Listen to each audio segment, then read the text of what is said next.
जब मेरी आंख खुली तो मैं अपनी दुनिया में नहीं था। मैं एक नॉवल के अंदर जागा था। और बदकिस्मती देखो, मैं उस कहानी का हीरो नहीं बल्कि सबसे बड़ा लूजर बन चुका था। एड्रियन ब्लैकवुड, ब्लैकवुड एम्पायर का अकेला वारिस जिसे मरना लिखा था। मेरी नजर घुमाई तो मैं एक शानदार पेंट हाउस ऑफिस में था। मोहकली डेस्क इतना बड़ा था जैसे कोई गाड़ी हो, और खिड़की के बाहर पूरा शहर दिख रहा था। मैं अभी हालात समझने की कोशिश कर ही रहा था कि तभी धाड़, एक फाइल मेरे डेस्क पर पटकी गई। साइन कर इसे एड्रियन। मैंने ऊपर देखा। ये जेसिका थॉर्न थी, मेरी अडॉप्टेड सिस्टर।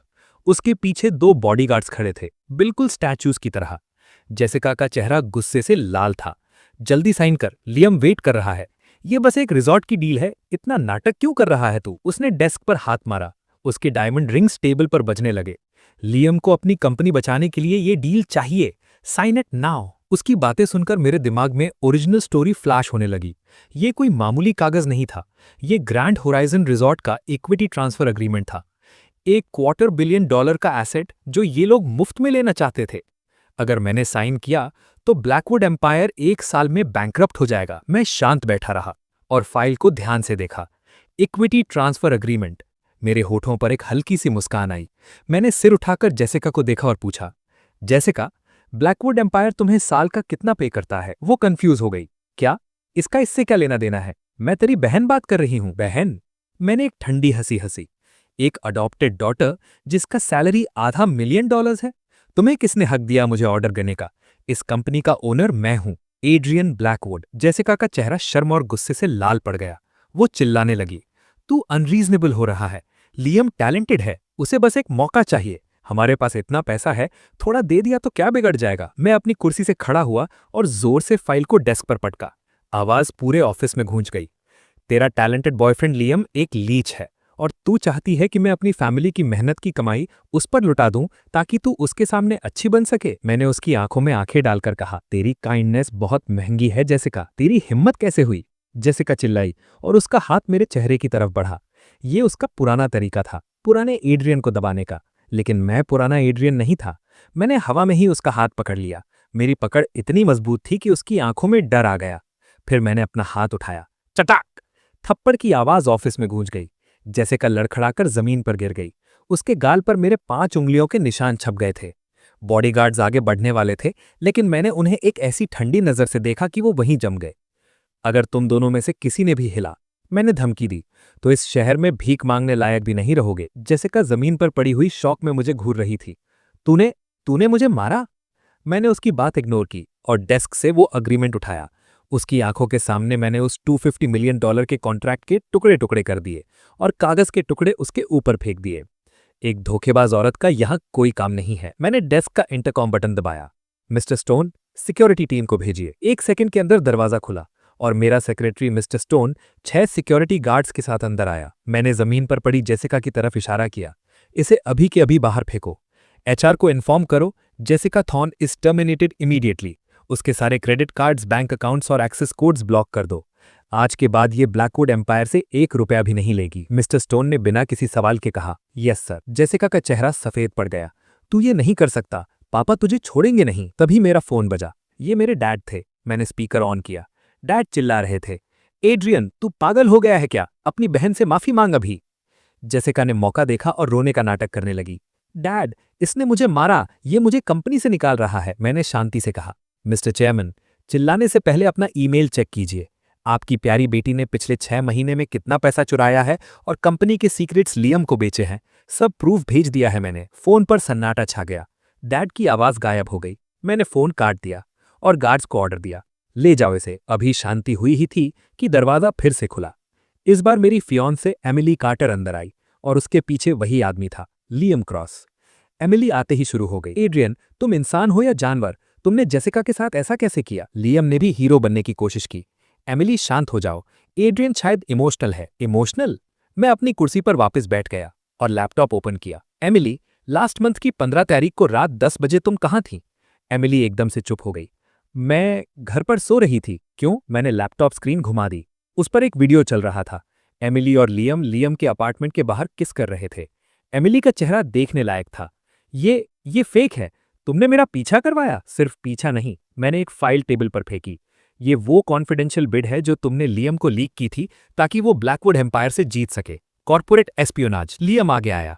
देखो एड्रियन, ये एक मिसअंडरस्टैंडिंग है। मैं अपनी जगह से खड़ा हुआ और एमिली के पास गया। मेरी आवाज बर्फ से भी ठंडी थी। नील डाउन। क्या? एमिली हैरान रह गई। घुटनों पर बैठो और माफी मांगो अभी, वरना कल सुबह तक तुम्हारी पूरी फैमिली सड़क पर होगी। लियम ने रोकने की कोशिश की। एड्रियन, तुम लिमिट क्रॉस कर रहे हो। मेरे एक इशारे पर सिक्योरिटी गार्ड ने लियम को दीवार से लगा दिया। मैंने अपनी घड़ी देखी। 3 सेकंड है तुम्हारे पास। 1, 2। नहीं प्लीज। एमिली चीखी और डर के मारे घुटनों पर गिर गई। आंसू उसके मेकअप को खराब कर रहे थे। आई एम सॉरी एड्रियन, मुझे माफ कर दो, मैंने गलती की। नजारा बेहद सेटिस्फाइंग था। जो लड़की मुझे उंगलियों पर नचाती थी आज मेरे पैरों में थी। मैंने नीचे झुककर कहा, आज से हमारी एंगेजमेंट खत्म। ब्लैकवुड लीगल टीम तुम पर केस कर रही है। Be ready to lose everything. फिर मैंने लियम की तरफ देखा जो दीवार से चिपका हुआ था। मैंने मुस्कुराते हुए कहा, और तुम चिंता मत करो, अगला नंबर तुम्हारा है। मैंने गार्ड्स को इशारा किया, इन दोनों कचरे के धब्बों को मेरी बिल्डिंग से बाहर फेंक दो। जब वो दोनों घसीटे हुए बाहर ले जाए जा रहे थे, मिस्टर स्टोन मेरे पास आए। सर, लियम की कंपनी के स्टॉक्स गिर रहे हैं क्योंकि उन्हें फंडिंग नहीं मिली। मैंने विंडो के पास जाकर शहर को देखा। उन्हें पूरी तरह बर्बाद कर दो। I want them bankrupt by Friday. Jessica और एमिली तो बस शुरुआत थे। असली खतरा मेरे बगल में था। नताशा, मेरी पर्सनल बॉडीगार्ड। ओरिजिनल स्टोरी में इसने मुझे धोखा दिया था। अगली सुबह मैं साइट इंस्पेक्शन के लिए अकेला निकला। मैंने जानबूझकर नताशा को गलत इन्फॉर्मेशन दी थी। एक सुनसान सड़क पर एक बाइक मेरे पीछे आई और रुकी। राइडर ने हेलमेट उतारा। वो नताशा थी। मिस्टर ब्लैकवुड, वो मुस्कुराई। इतनी सुनसान जगह पर अकेले? सेफ नहीं है। वो अपनी पॉकेट से कुछ निकालने वाली थी, शायद कोई वेपन। मैंने हंसा। मैं अकेला नहीं हूं नताशा। अचानक चारों तरफ से 4 ब्लैक एसयूवीज निकली और उसे घेर लिया। मेरी एलीट सिक्योरिटी टीम ने गन्स तान ली। नताशा का चेहरा सफेद पड़ गया। मैं उसके पास जाकर उसके पॉकेट से एक लिपस्टिक निकाली। स्टन गन या पॉइजन? लियम ने क्या दिया तुम्हें? हमने उसे वहीं पकड़ लिया और वापस ऑफिस ले गए। वहां सभी एग्जीक्यूटिव्स के सामने मैंने उसकी रिकॉर्डिंग प्ले कर दी जहां वो लियम को मेरी डिटेल्स भेज रही थी। मैंने उसके चेहरे पर एक जोरदार थप्पड़ मारा, ये धोखे के लिए। फिर दूसरा थप्पड़ मारा, और ये ब्लैकवुड फैमिली का नमक खाकर नमक हरामी करने के लिए। पुलिस आई और नताशा को ले गई। लियम के सारे रास्ते बंद हो चुके थे। 5 दिन बाद लियम का बर्थडे था। शहर के सबसे बड़े होटल में पार्टी थी। वो मीडिया के सामने विक्टिम बन रहा था। एड्रियन ने मुझे धोखे से फंसाया है, लियम माइक पर बोल रहा था। मगर तभी धाम, बॉलरूम के बड़े दरवाजे खुले। मैं अंदर आया। मेरे साथ 12 लॉयर्स और टेक्नीशियंस की टीम थी। सबकी नजरें मुझ पर थीं। हैप्पी बर्थडे लियम, मेरी आवाज पूरे हॉल में गूंजी। मैं तुम्हारे लिए एक गिफ्ट लाया हूं। लियम घबरा गया। सिक्योरिटी, इसे बाहर निकालो। लेकिन किसी ने हिलने की हिम्मत नहीं की। मेरे टेक्नीशियंस ने स्टेज के पीछे वाली बड़ी एलईडी स्क्रीन हैक कर ली। स्क्रीन पर लियम की आवाज गूंजने लगी। ये एक लीक्ड ऑडियो रिकॉर्डिंग थी। जेसिका को मैनिपुलेट करके वो रिजॉर्ट मेरे नाम करवाओ, और हाँ, एड्रियन को स्लो पॉइजन देने का इंतजाम करो। पूरी पार्टी में सन्नाटा छा गया। लोग हाथ में ड्रिंक लिए स्टैचू बन गए। मर्डर कंस्पिरेसी, पैसे की चोरी। स्क्रीन पर बैंक ट्रांसफर्स के प्रूफ्स आने लगे। लियम ने कैसे शेल कंपनीज के थ्रू ब्लैकवुड एम्पायर का पैसा चुराया था। लियम स्टेज से भागने की कोशिश करने लगा। ये झूठ है, ये डीप फेक है।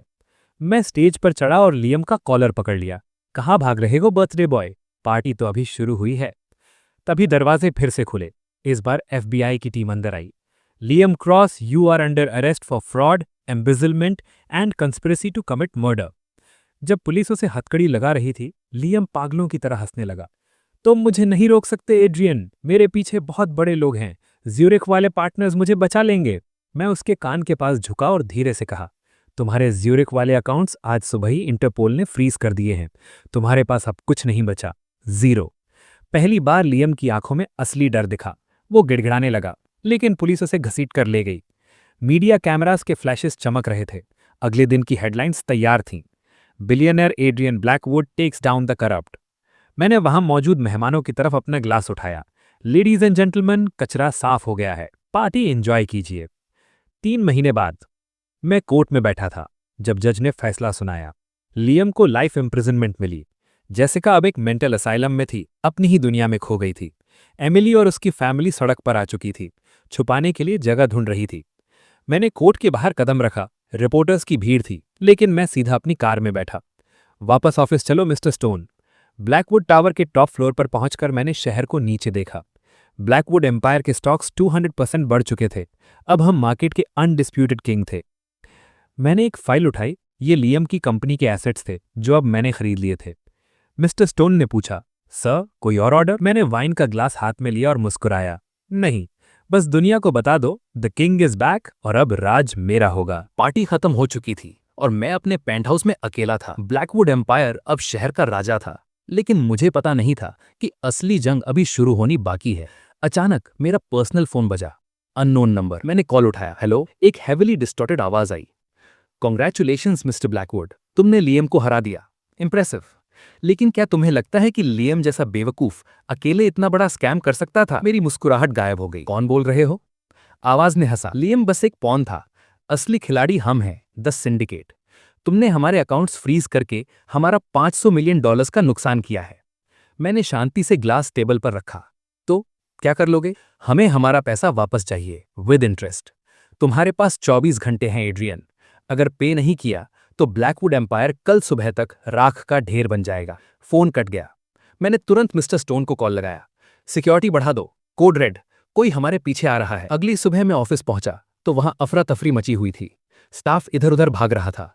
सर, मिस्टर स्टोन भागते हुए आए। उनका चेहरा पसीने से भीगा था।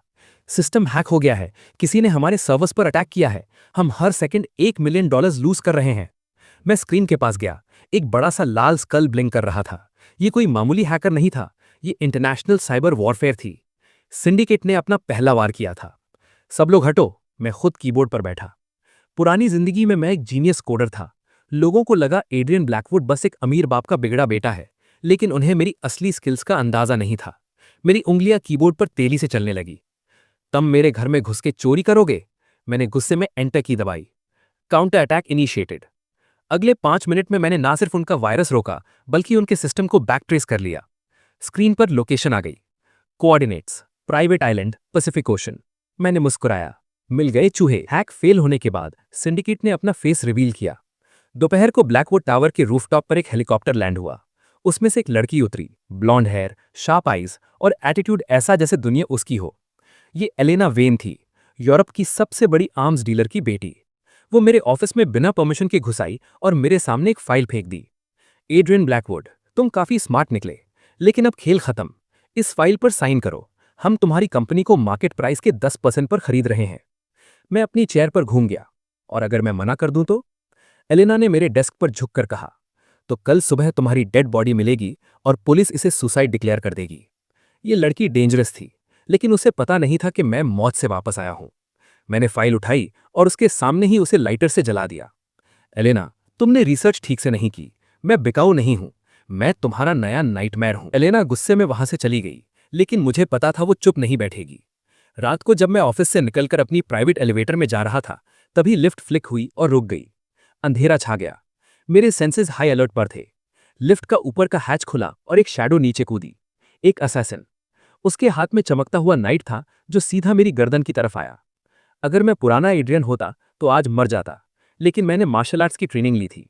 मैंने उसका हाथ हवा में पकड़ा और उसे घुमाकर दीवार पर पटका। तुम्हें एलेना ने भेजा है? मैंने पूछा। असैसिन ने कुछ नहीं बोला, बस दूसरे हाथ से गन निकालने की कोशिश की। मैंने उसका हाथ मोड़ दिया। क्रैक। लिफ्ट की लाइट्स वापस आई। असैसिन जमीन पर करहा रहा था। मैंने अपना सूट ठीक किया और मिस्टर स्टोन को कॉल लगाया। ग्राउंड फ्लोर पर पुलिस को बुलाओ, एक गिफ्ट भेज रहा हूं नीचे। और हाँ, एलेना को मैसेज भेजो, वॉर शुरू हो चुकी है। 2 दिन बाद ग्लोबल बिजनेस समिट होने वाला था। एलेना और उसका सिंडिकेट वहां आने वाले थे। उनका प्लान था वहां मुझे दुनिया के सामने ह्यूमिलिएट करना और मेरी कंपनी के इलीगल डॉक्यूमेंट्स दिखाना जो उन्होंने फेक बनाए थे। स्टेज पर एलेना माइक लेकर खड़ी थी। Ladies and gentleman, Adrian Blackwood एक फ्रॉड है। ब्लैकवुड एम्पायर दरअसल ड्रग्स मनी से चलता है। ये रहे सबूत। उसने स्क्रीन पर डॉक्यूमेंट्स दिखाए। मीडिया वाले शॉक में थे। सबकी नजरें मुझ पर थीं। मैं ऑडियंस में से उठा और धीरे धीरे स्टेज पर गया। मिस एलेना, माइक उसके हाथ से लिया। अच्छी कहानी है, लेकिन अधूरी है। मैंने पीछे मुड़कर सिग्नल दिया, वीडियो प्ले करो। स्क्रीन पर एलेना की सीक्रेट मीटिंग का वीडियो चल गया, जहां वो उस असैसिन को पैसे दे रही थी मुझे मारने के लिए। क्या? एलेना का चेहरा सफेद पड़ गया। ये कैसे मिला तुम्हें? मैंने कहा था ना, मैं तुम्हारा नया नाइटमेयर हूं। पूरी दुनिया के लाइव टीवी पर एलेना वेन का असली चेहरा एक्सपोज हो गया। पुलिस हॉल के अंदर आ रही थी। Game over. एलेना वेन के एक्सपोज होने के बाद हॉल में अफरा तफरी मच गई। पुलिस स्टेज की तरफ भाग रही थी, लेकिन एलेना कोई आम क्रिमिनल नहीं थी। जैसे ही पुलिस पास आई, हॉल की लाइट्स अचानक बंद हो गईं। अंधेरे में स्मोक बॉम्ब्स फटने की आवाज आई। धुआं, कुछ दिखाई नहीं दे रहा। जब लाइट्स वापस आईं, तो एलेना गायब थी। स्टेज पर सिर्फ उसका हाई हील और एक नोट पड़ा था। मैंने नोट उठाया। उस पर लिखा था, तुमने एक बैटल जीती है एड्रियन, वॉर नहीं, सिंडिकेट कभी नहीं भूलता। मिस्टर स्टोन मेरे पास आए। सर, हमने पूरे एरिया को लॉकडाउन कर दिया है, लेकिन वो गायब हो गई है। शायद पहले से एस्केप प्लान रेडी था। मैंने नोट को मुट्ठी में भींच लिया। वो भाग सकती है, लेकिन छुप नहीं सकती। अब शिकार मैं करूंगा। मैंने अपनी टीम को ऑर्डर दिया, यूरोप की टिकट्स बुक करो। हम सिंडिकेट के घर में घुसकर उन्हें खत्म करेंगे। हमारा अगला मिशन था स्विट्जरलैंड। ब्लैकवुड एम्पायर की इंटेलिजेंस टीम ने पता लगाया था कि सिंडिकेट का मेन पैसा बैंक ऑफ ज्यूरिक के एक सीक्रेट वॉल्ट में छुपा है। अगर मैंने वो पैसा निकाल लिया, तो सिंडिकेट बिना गोली चलाए खत्म हो जाएगा। मैं एक ऑर्डिनरी बिजनेसमैन बनकर बैंक के अंदर गया। मैनेजर ने पूछा, मिस्टर एड्रियन, आप यहाँ? मैं यहाँ एक पुराना अकाउंट एक्सेस करने आया हूँ। मैंने झूठ बोला और एक फेक आईडी कार्ड दिया जो मेरी हैकर टीम ने बनाया था। जैसे ही मैं वॉल्ट के अंदर गया, वहां का नजारा अलग था।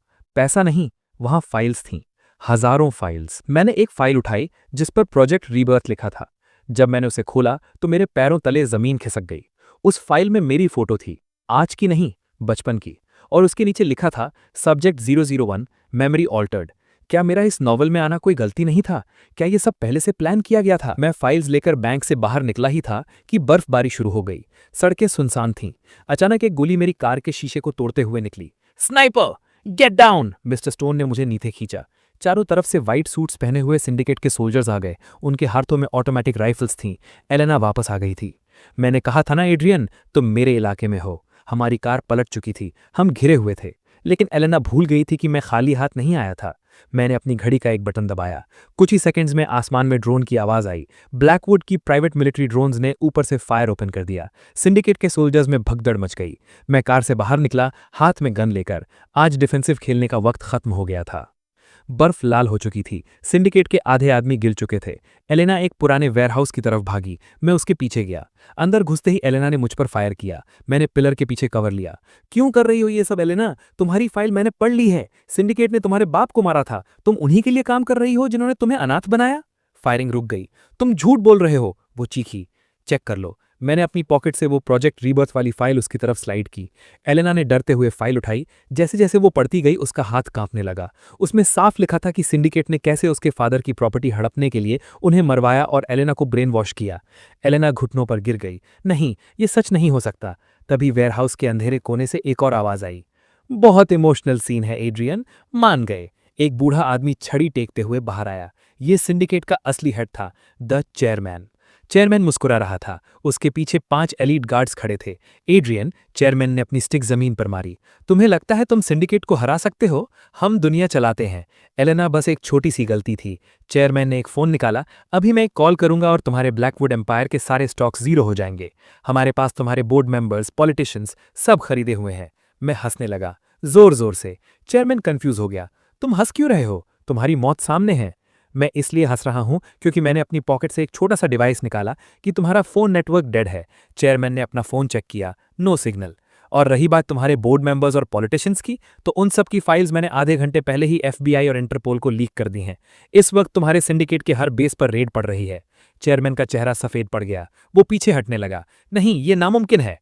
मैंने एलेना की तरफ देखा, जो अभी भी शॉक में थी। एलेना, तुम्हारे पास एक मौका है, अपने बाप का बदला लो। एलेना की आंखों